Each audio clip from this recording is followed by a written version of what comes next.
네, 안녕하세요. 더블업 시작하겠습니다. 빈센트와 편다송입니다. 지금 9시 27분인데요. 시장 상황 잠시 보겠습니다. 네, 코스피는 오늘 5.4% 상승해서 지금 8,930선 지나고 있는데요. 9,000포인트 회복을 코앞에 두고 있습니다. 그리고 코스닥도 오늘 빨간불 켜고 있습니다. 1.1% 상승한 919포인트 지나고 있습니다. 오른쪽 수급 보시면요. 오늘도 외국인은 순 매도세를 보이고 있고요. 개인과 기관이 순 매수세 보여주고 있습니다. 네, 오늘 코스피 종목 대부분이 빨간불 켜고 있는데요. 반도체 톱톱, 삼성전자와 SK하이닉스 각각 5.3% 그리고 9.7% 상승하고 있습니다. 그리고 삼성물산이 두 자릿수 강세 보여주고 있고요. 코스닥 종목 보시면 알테오젠 좋은 모습 보여주고 있고 리가켄바이오, 삼천당 제약 바이오 종목들 오늘 좋은 흐름 보여주고 있습니다. 오늘은 조용했던 조선주에 대한 기대감이 다시 좀 들어오는 것 같아서 네, 유재선 위원님 오늘도 모시고 표정이 좋네요. 오늘도 표정이 좋죠. 그러니까. 네. 네, 유재선 위원님 모시고 이야기 나눠보겠습니다. 어서 오세요. 어서 오세요. 조선. 제 주변에 보니까 조선이 주도주였다, 마스가다, 막 이러면서 간간히 잊을만 하면 뭐 군함 소식도 있고 캐나다 그건 어떻게 되는지 좀 궁금하기도 하고. 어쨌든 조선을 지금 봐야 되나요? 일단 말씀 주신 캐나다 CPSP 프로젝트 결과가 이번 달 안에 나온다라고 기대를 하고 있고요. 며칠 안 남았잖아요. 네, 얼마 안 남았습니다. 안 된 거 아니에요? 이 정도면? 뭐 된 거예요? 어떻게 된 거예요? 발표가 아직 안 났습니다. 그래요? 네. 저 그런 거 빨리빨리 좀 냈으면 좋겠는데. 오늘 모든 사람들이 다 기다리고 있잖아요. 그렇죠. 6월 중에 낸다라고 얘기를 했었으니까요. 근데 그 얼마 대면 남았으니까요. 그 제빡입니까? 네. 대면 엄청난 호재입니까? 네, 당연한 부분이죠. 이게 어떻게 보면은 그 방산 쪽이 어떻게 보면은 권역이라든지 국가 단위로 어떻게 보면 장벽이 상당히 높은 아이템인데 이제 나토 거기서도 이제 북미 쪽으로 실제로 군함 수주를 한다는 거는 새로운 시장 진출에 있어서는 굉장히 좋은 이슈라고 생각을 하고 있습니다. 그러니까 이제 그게 규모가 정말로 실적에 큰 기여를 할 정도인지 아니면 네. 말씀하셨던 것처럼 안 되던 그런 큰 유리천장을 우리가 깨는 거다, 그런 의미인지 아니면 둘 다 있는 건지. 뭐 일단 되지 않더라도 지금 실적 추세에서 크게 변화되는 건 없고요. 그러니까 그게 안 되더라도 실적이 깨진다 이런 이슈는 아니고요. 된다면은 이제 뭐 하나오션이라든지 현대중공업이라든지 특히 하나오션 같은 경우에 수주장과 2년치 특수선에서 이상을 한 번에 채우는 그런 결과라고 보시면 좋을 것 같습니다. 네, 하나오션 그리고 말씀하신 현대중공업 다 어제 오늘 좋은 흐름 보여주고 있잖아요. 근데 5월 한 달 동안은 좀 조용했어요. 이번 상승세 전까지는 이유가 다른 섹터와 마찬가지로 쏠림 현상 때문에 그랬던 건가요? 저도 그렇게 생각을 합니다. 네. 뭐 개별 주나 뭐 개별 섹터에 특별한 악재 같은 건 없었고요. 뭐 굳이 따지자면은 작년 말부터 선가가 신조 성과가 그렇게 썩 재미가 없었다는 그런 건데 그게 특별히 지난달에만 달라진 그런 이슈는 아니었습니다. 네. 그리고 환율 같은 경우에도 지금 원화 약세가 좀 강하게 지속이 되고 있다 보니까 뭐 선가가 그렇게 오르진 않더라도 원화 기준 선가는 그래도 우호적인 상황이거든요. 그래서 업황상으로 나쁘지 않았음에도 뭐 조정이 셌던 거는 아무래도 시장 선호도가 특정 섹터에 좀 쏠려서 상대적으로 기존 주도주에서 이탈이 좀 나타난 게 아니었을까 이렇게 생각을 하고 있습니다. 네, 그리고 지난번 출연하셨을 때는 미국과 이란이 아직 전쟁 중이었는데 이번엔 종전 합의 이후에 이제 출연을 하셨잖아요. 네. 호르무즈 해협이 정상화가 되어 가고 있는 것 같은데 완벽한 정상화까지는 얼마나 시간이 걸릴까요? 지금 일단 통행 자체에 있어서는 그 전쟁 직전 수준까지는 거의 도달해 가고 있는 벌써요? 상황이니까 그러니까 그 네. 완전 정상화된 단계는 아니고 그때는 뭐 하루에 100석 이상씩 갔고요. 그거 한 절반 정도까지는 회복을 했습니다. 네. 물론 지금 이게 어떻게 될지는 정말 상황 따라서 이벤트가 어떻게 되는지 따라서 달라질 여지가 있긴 하겠지만 적어도 지금 원유 선물 가격을 보시면은 뭐 전쟁 딱 그 나오기 직후 혹은 그 언저리까지 많이 내려온 상황이거든요. 그러니까 어느 정도 시장은 정상화를 가정하고 좀 기대를 하고 있다라는 거고 이게 언제 정상화될지는 한두 달 정도는 걸려야 되지 않을까 생각이 듭니다. 기존의 그 원유 저장 시설들 다 차 있을 거고요. 그래서 그거를 비워야만 추가 생산이 가능하고 계속 연속적으로 생산하고 내보내고 그런 작업이 필요하지 않겠습니까? 네. 지금 밖에서 대기하고 있었던 빈배들이 이제 들어가서 싣고 나오게 될 거고요. 그런 작업이 한두 사이클 정도 하게 된다면은 병목도 풀리고 하니까 뭐 특별한 이슈 없이 문제 없이 잘 진행이 된다면 한두 달 안에는 완전히 정상화될 거다라고 다들 기대를 하시는 것 같습니다. 그래요? 생각보다 빠르네. 원래는 그 이란 전쟁 터지고 나서 네. 생각보다 되게 격화됐다.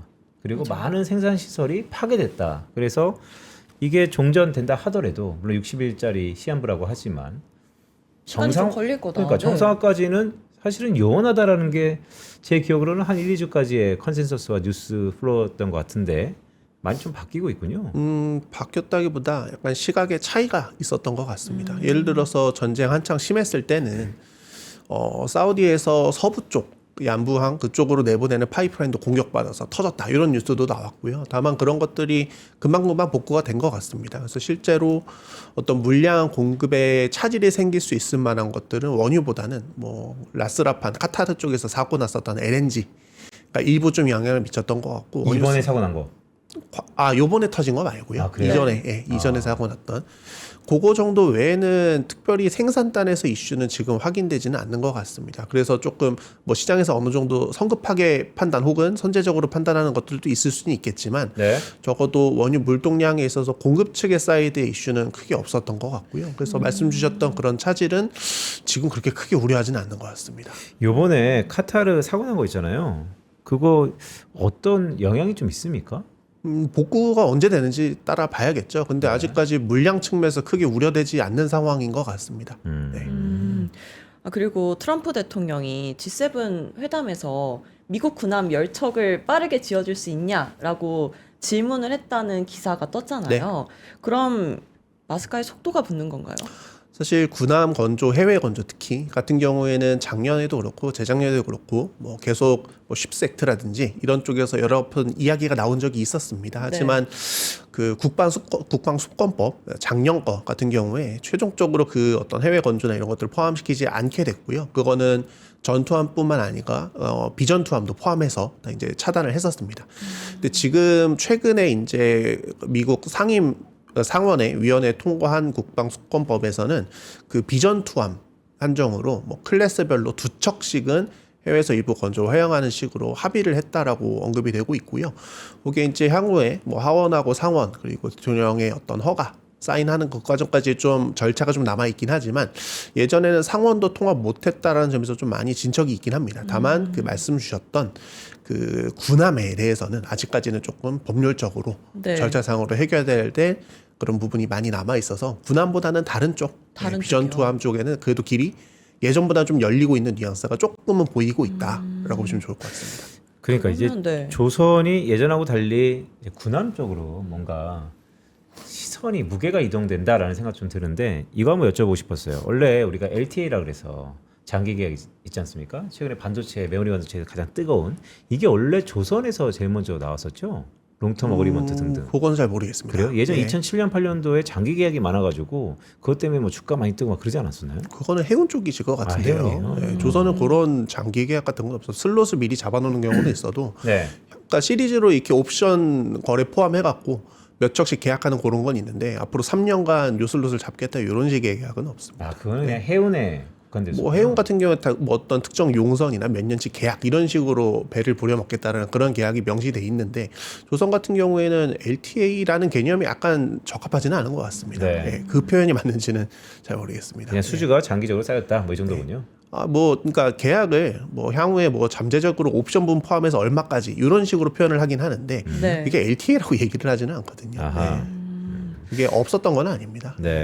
그럼 결국 수주 기대감으로 조선주들이 상승을 할 것 같은데 하반기 발주가 이 선가가 이끈다는 말이 있어요. 이 부분에 대해서는 어떻게 전망하고 계신가요? 지금 원자재 가격 같은 경우에 바닥 찍고 살짝 올라오는 경향이 있고요. 그리고 작년 재작년쯤에 좀 우려 요인이었던 중국발 공급 과잉 이것들도 상당히 많이 해소가 되는 것 같습니다. 최근에 VLCC나 이런 거 올해 특히 VLCC가 발주가 많이 나왔는데 중국이 상당히 많이 가져갔거든요. 그래서 그쪽도 이제 뭐 2028년 9년 거를 거진 다 채우고 있다 보니까 한국으로도 이제 물량이 나올 수 있는 순서가 되지 않았나라고 생각이 들고 아무래도 상대적으로 좀 고성가인 LNG선 같은 경우에 올해도 좀 나오기는 했지만 아무래도 미국이나 이런 데서 수출 프로젝트 뭐 FID 나온 것들 감안했을 때 아직 다 나온 거라고 생각하기는 좀 이른 시점이거든요. 그래서 고성가 물량들이 이제 실제 수주로 나와준다면은 그러면 이제 믹스되는 성과들은 좀 더 우상향 추세를 나올 수도 있지 않을까 기대를 해볼 수 있을 것 같습니다.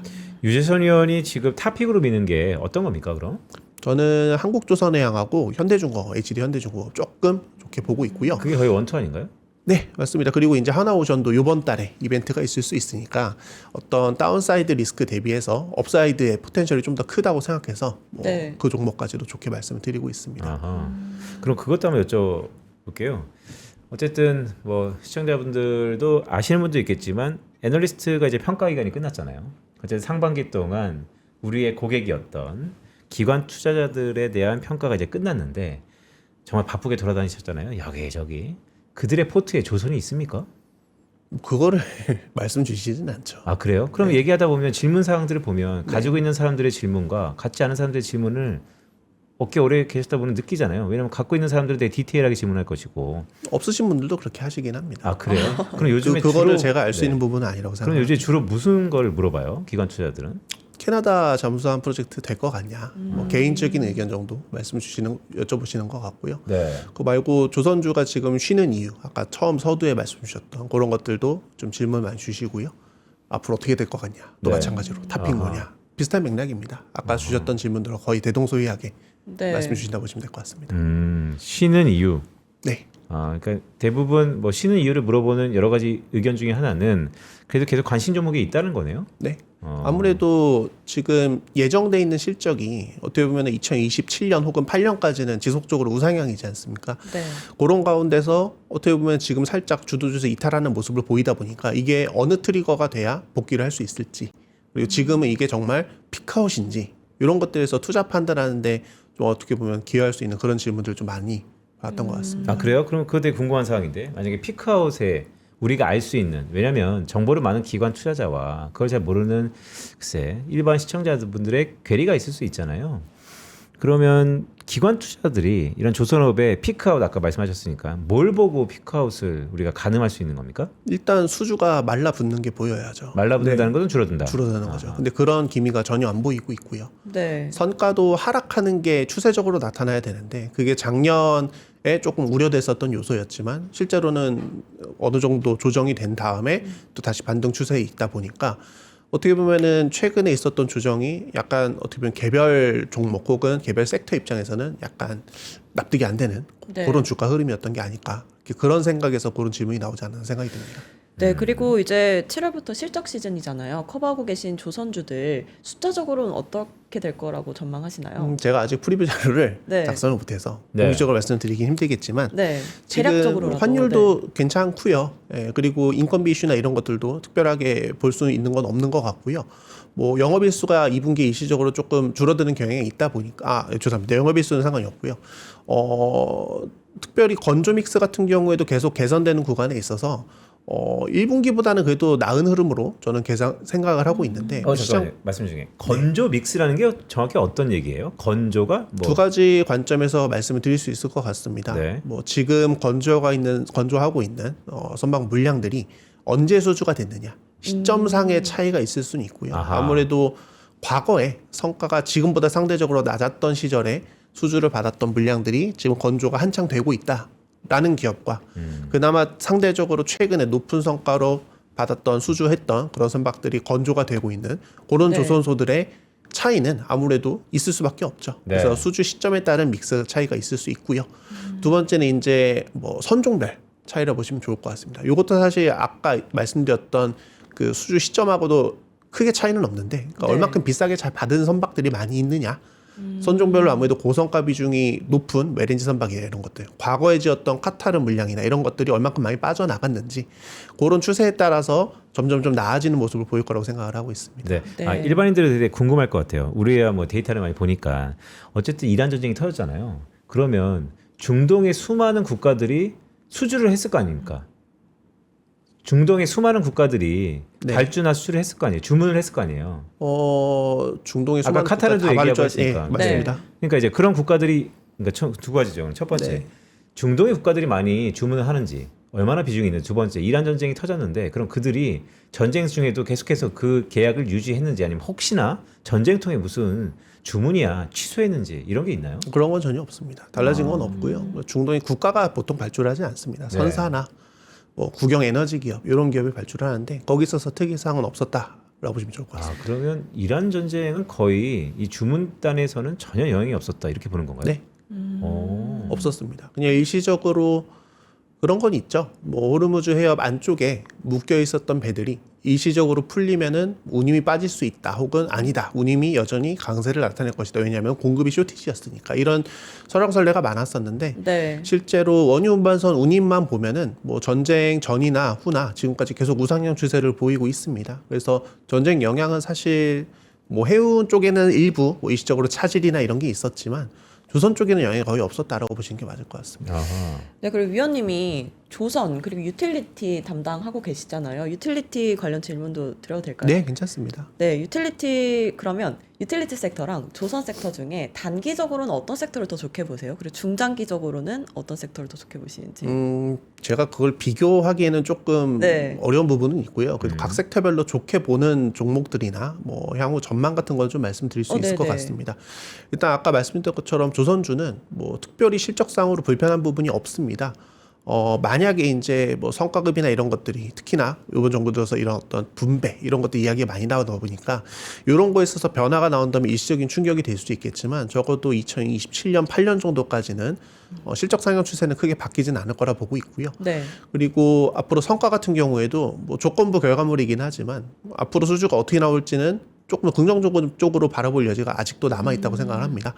뭐 아까 말씀드렸던 방산 쪽도 뭐 기대할 수 있는 부분이고요. 그 네. 외적으로 엔진이나 이런 쪽, 뭐 기존의 상선에 채용이 되던 그런 발전용 엔진이 데이터 센터 쪽으로 나간다든지 어떤 외연 확장 혹은 플로팅 데이터 센터 이런 쪽으로 신규 아이템들이 나오고 있는 것들도 어떻게 보면 조선주의 새로운 일감 그리고 외연 확장이 굉장히 긍정적으로 작용하지 않을까 싶어서 네. 대형 조선소 중심으로는 굉장히 다 긍정적으로 보고 있는 편입니다. 그리고 유틸리티 같은 경우에는 아무래도 유가의 종속적인 섹터기는 하고요. 특히나 네. 이제 가장 큰 종목인 한국전력 중심으로 말씀드릴 텐데 이제 전쟁 전 언저리까지 유가가 많이 내려왔습니다. 뭐 저는 개인적으로 지난 5월 달에 자료를 발간할 때 섹터 의견을 중립으로 낮추고 네. 투자 의견도 약간 낮췄던 기억이 있는데 이게 그 당시에는 그런 어떤 상황이 좀 더 길러질 수도 있다라는 리스크를 선제적으로 반영을 해서 조정을 했던 거고요. 지금은 그게 상당히 완화가 되고 있습니다. 환율 제외하면은 대부분의 원자재 가격들, 그러니까 원가에 미치는 영향들 다 하향 안정화되고 있어서 특별히 이제는 불편함이 없는 레벨이 들어서지 않았나 생각이 들고 네. 뭐 아무래도 주가가 상당히 많이 조정이 됐으니까 이제는 부정적인 시각 일변보다는 약간 중립적인 시각으로 조금 더 긍정적인 쪽으로 변화하고 있는 과정이 있지 않나. 그래서 한전 같은 네. 경우에도 괜찮게 생각을 하고 그래요? 있습니다. 그러면 네. 네, 이게 좀 궁금하던데 보통 우리가 뭐 K자 붙은 시리즈 중에 K조선이 분명 주도주 앵커링 역할을 했잖아요. 주가의 시세를 차지하더라도. 그런데 최근 무슨 AI만 갖다 붙이면 다 추세가 되고 테마가 되고 하니까 그런데 생각해보면 조선은 AI가 안 붙나 어떻게 싶은데. 붙을 수가 있을까요? 그러니까 원래 애널리스트의 역할 중에 미래를 그리는 역할, 변화의 수능 이런 것도 있잖아요. 조선은 AI가 안 붙습니까? 아까 말씀드렸던 HD 현대중공업에 있는 엔진기계 사업부라든지 뭐 다른 사행정 발전용 엔진을 제작하는 업체들이 뭐 해외 업체에서 바르질라도 마찬가지고 뭐 지난번에 이제 현대중공업에서 수주 받았던 것도 마찬가지고 데이터 센터향으로 납품하라는 케이스가 확인이 되다 보니까 엔진 쪽에서는 그 AI의 이제 전력 공급의 수단으로서도 어느 정도 부각이 되는 그런 경향이 있습니다. 아, 전력 공급의 수단으로 AI는 네. 조선이 들어가는구나. 네. 그게 이제 향후에 뭐 지금 HD 현대중공업이 수주 받았던 6천억 좀 넘는 규모 그 내역을 봤을 때 20메가와트 규모 가스 발전 엔진을 2028년, 29년, 30년 각각 11대씩 내보내기로 했습니다. 네. 그게 용량이 각각 220메가씩 3년이니까 상당히 많은 양이고요. 이게 연간 엔진 제작 능력이 약 3기가 정도로 알려져 있는데 한 7% 정도 할당을 한 겁니다. 상당히 많은 양입니다. 그런데 이게 인콰이어리가 만약에 많다. 그리고 구속력이 있는 혹은 진짜 실제 수요가 진짜로 있다라고 한다면은 HD 현대중공업 엔진기계 사업부를 포함해서 다른 엔진 제작 네. 업체까지 컨택이 올 수도 있고 그 수요가 넘친다면은 이제 증설도 고민할 수 있는 단계가 되지 않을까라고 말씀드릴 수 있고요. 네. 만약에 증설을 하는 식으로 결정이 나고 하게 되면은 그 전방 수요는 아무래도 뭐 기존에 있었던 선박용보다는 데이터 센터 발전용으로 내러티브가 형성될 가능성이 높다고 생각이 듭니다. 네.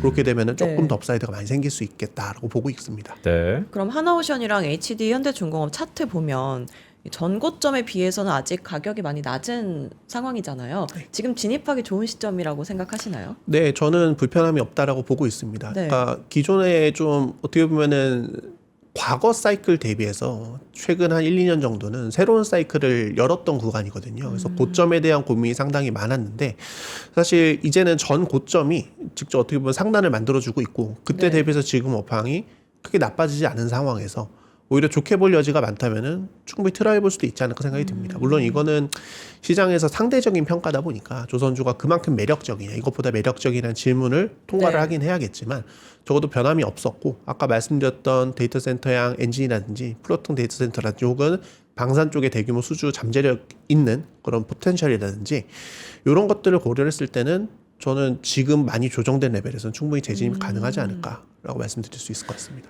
네, 그 LNG 운반선 그리고 초대형 컨테이너선, 뭐 해양 플랜트 이런 고부가 가치 선종 중심으로 수주가 이루어진다고 하셨잖아요. 네. 그럼 이 부분은 어떻게 설명해야 될까요? 그러니까 저는 궁금한 게 이런 네. 거예요. LNG선 같은 경우는 우리가 초고부가가치, 그러니까 돈이 된다는 거잖아요. 네. 근데 왜 이렇게 돈이 되는 거예요? 어디서 만들 수 네. 있는 쪽이 제한적이니까 아, 우리나라밖에 수요는 많은 없으니까? 것에 비해서 여기도 아, 쇼티지니까요. 네. 그렇게서요. 원래는 그러면 중국 아니면 일본? 아예 그 죽었습니까 이쪽은? 이제 그 엔진이나 혹은 화물창 타입에 따라서 이 선박들도 전부 다 진화를 하는데 네. 그 어떤 선진적인 기술을 가장 먼저 잘 채용하고 적용한 게 한국 기업이었다 보니까 먼저 거기서 가장 큰 수혜를 봤었고요. 지금도 그런 어떤 기술 트렌드에 있어서 가장 주도적인 위치를 점하고 있습니다. 뭐 최근에 중국 업체들이 조선소들이 원래는 이제 후동중화 조선소 정도 외에는 LNG선에 접근 가능한 조선소가 없었는데 네. 이제 좀 개수가 늘고 있기는 하고요.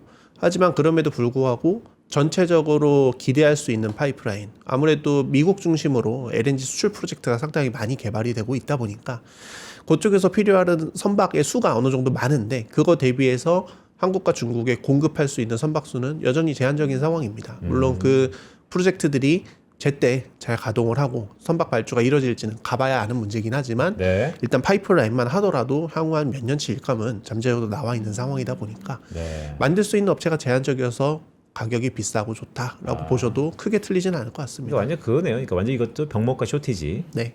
아 근데 이 주가는 또 좀 다른 것 같기도 하고 밸류에이션 측면에서. 사실 저점 대비해서는 정말 많이 오른 상황이고요. 아 저점 대비 우리 그렇죠. 지수가 지금 근데 지금 더블어인데. 고점 대비 조정된 폭도 상당히 큽니다. 네. 근데 그러니까 어쨌든 고점 대비 조정된 폭 대비해서 지금 특별히 나빠진 게 없기 때문에 여전히 긍정적으로 볼 여지는 충분하다라고 생각을 하고 있습니다. 혹시 제시하신 목표 주가가 있나요? 두 제가 종목? 코버리지 계산이 있어서 기억이 정확하게 안 아, 나는데 네네. 죄송합니다. 네, 아닙니다. 그 이거 표를 좀, 보고 말씀드린 네, 편이라서. 여쭤볼게요. 아까 서두에 그 시작을 그렇게 하긴 했지만 네. 우리 편다성 아나운서가 그 부분을 물어보긴 했지만 미국의 존슨법 있지 않습니까? 사실 미국의 배는 미국인과 미국 기업이 만들어라. 이게 어쨌든 미국의 조선이자 글로벌리 조선업의 흥망성쇠를 결정했던 가장 강력한 법인데 트럼프가 이거를 지금 무시하고 있단 말이죠. 왜냐하면 한국에 군함 10척 만들어달라. 이거는 사실 존슨법을 폐지까지는 아니지만 거의 무시하고 있다라고 생각하는 사람들도 많은데 어떻게 보세요? 그거는 사실 말이고요. 네. 실제로 이거를 행동으로서 발주를 내는 거하고는 좀 괴리가 있습니다. 아, 그 말은 무시한다기보다는 네, 트럼프가 말은 했지만 실제 뭐 실정적으로 들어간 게 실행까지는- 아무것도 없다. 아무것도 없다는 거는 좀 결론적으로 아직 정해진 게 없다. 그러니까 정해진 게 이고요. 없다. 예, 예. 그럼 주가는 그것 때문에 움직였습니까? 그거 별로 안 움직였습니다. 아하. 그럼 언제 움직일까요? 그런 것 때문에? 그런 뭐- 법안이 실제로 바뀌는 액션이 나온다면 실제로 반응을 하겠죠. 왜냐하면 그런 기대감이 최근 2년 동안 네. 릴레이팅 한 번 정도 이끌었던 요소긴 했고요. 근데 그게 아까 말씀드렸다시피 올해 그러니까 최근에 통과된 상임위원회를 통과했던 국방소권법에는 비전 투엠의 일부 열어둘 수 있는 계기가 확인이 됐기 때문에 네. 이게 후속 절차를 마무리하고 실제로 발표가 발효가 됐을 때 그때는 조금 달라질 수 있을 것 같습니다. 아 근데 트럼프가 군함 열척 이거는 우리 이재명 대통령 갔을 때 그때 한 일주일 전에 가장 뜨끈뜨끈한 이슈 이재만 아니에요? 대통령. 아, 이재명 대통령. 네, 이재명이라고 했나? 죄송합니다. 네.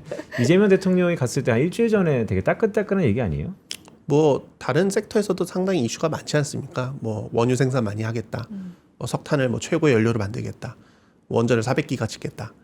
사실 이거는 목표치라고 생각하시면 좋을 것 같습니다. 제가 이렇게 인식해도 되나요? 유재선 애널리스트는 이 부분에 대해서는 의미를 별로 두고 있지 않구나 이렇게 생각해도 되나요? 아니요, 현실화되는 계기가 보이면 그걸 정량적으로 판단할 수 있어야겠죠. 이게 말을 한다고 했을 때 군함을 열척하는 것과 20척 하겠다는 것과 100척 하겠다는 거에 어떤 강도의 차이는 있겠지만 이게 네. 현실적으로 이루어질 수 있는 절차가 보장된 상황이냐라는 건 좀 다른 이슈이지 않습니까? 그렇죠. 그러니까 너무 중요한 포인트죠. 네. 물론 우리의 역할이 그런 걸 수 있죠. 나온 데이터 갖고 분석한다. 하지만 세상은 주가는 먼저 선 반영하잖아요.